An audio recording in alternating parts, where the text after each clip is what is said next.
Ja tak powiem.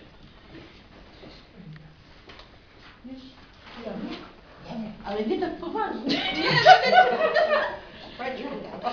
Ale słuchajcie nas, panie! Dla nas Zaczynamy! trudne, bo my My was też będziemy słuchać.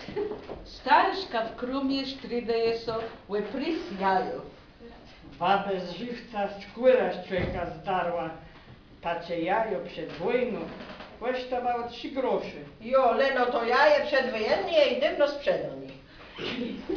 A wnuczek dwoma pływie, czemu ta białka ma tyle datków? Starko, rzecz mnie, na czym was pita? No na tym, co wszyscy na łożku, ciebie to zapytasz. Bo tata mnie gydał, że was pita na pieniądzach. Starka pita do Mateusia. Rzecz, że mnie ciemy, wata gazeta trzymie tam w zamrazialce. Bo tata lubi mieć jedno świeże wiadło. Białka w orzeku chłopowi.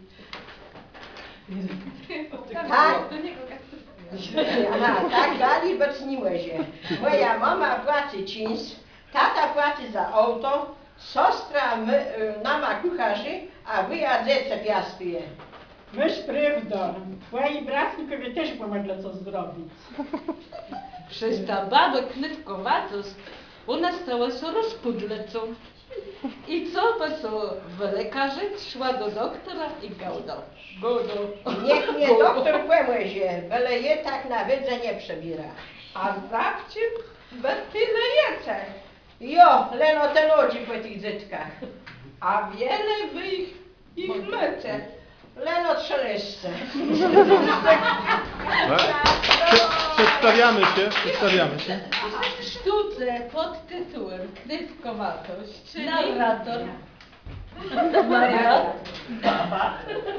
Maria Jadwiga Starka. Brawo, brawo.